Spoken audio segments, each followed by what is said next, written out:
आप सभी को गणेश चतुर्थी की हार्दिक शुभकामनाएं। आज हम गणेश चतुर्थी को मना रहे हैं।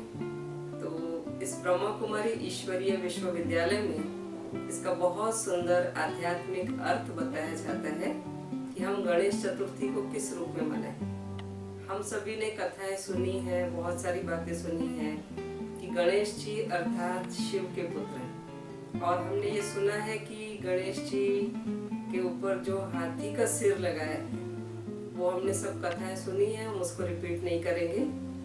वास्तव में इसका रहस्य ये है कि जो उनका माथा बड़ा दिखाया है, जो कि विशालता की दृष्टि से है, अर्थात शिव परमात्मा जो हमें ज्ञान दे रहे हैं उससे हमारा मन और बुद्धि बहुत विशाल हो जाता है, जिसके हम ज्ञान के रहस्यों को समझ सकते हैं। और ज्ञान के रहस्य जब जीवन में आते हैं तो ये जीवन बहुत सुंदर बन जाता है। हम देखते हैं कि उनके कान बहुत बड़े बड़े दिखाए हैं। तो बड़े बड़े कान अर्थात हर छोटी बात को भी बहुत गहराई से सुनना, उसको समझना, और जो व्यर्थ की बातें हैं उसको दूर कर देना। और फिर सूंड दिखाया है। सूंड अर्थात जैसे हम देखते हैं हाथी के ऊपर महावत बैठा होता है, तो जो भी चीज हम उसको देते हैं तो वो ऊपर महावत को दे देता है।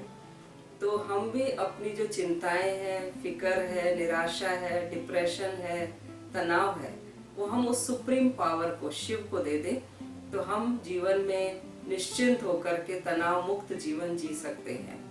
और फिर दिखाया है कि गणेश जी का पेट बहुत बड़ा दिखाते हैं। वास्तव में उसका रहस्य ये है कि जो हम राजयोग मेडिटेशन करते हैं उससे हमारे अंदर समाने की शक्ति, सहन शक्ति आ जाती है। क्योंकि आज घर परिवार में सुखी परिवार रहे, अच्छे से खुशहाल परिवार रहे, उसके लिए दो चीजें बहुत जरूरी है। एक तो सहन करना और दूसरा एक दो की बातों को समाना।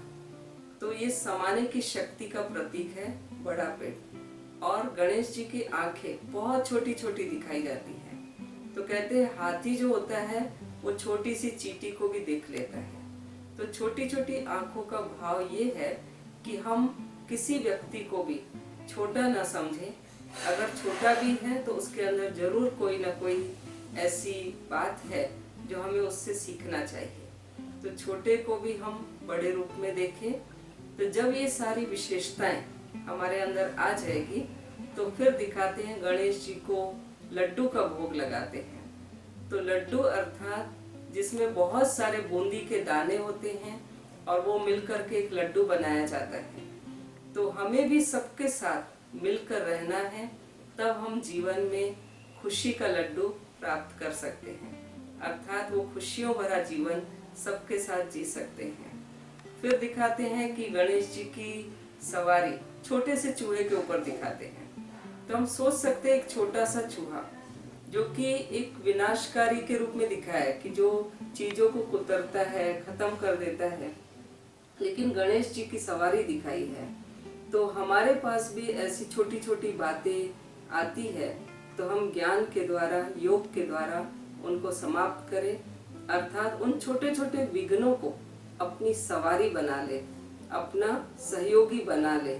तो इस प्रकार से अगर हम गणेश चतुर्थी आज मनाएंगे इस रहस्य को समझते हुए कि इन सारी विशेषताओं को हमें अपने जीवन में धारण करना है, तो बहुत सुंदर हमारा जीवन बन जाएगा। पुनः आप सभी को बहुत बहुत गणेश चतुर्थी की बहुत बहुत बधाइयाँ, शुभकामनाएं। ओम शांति।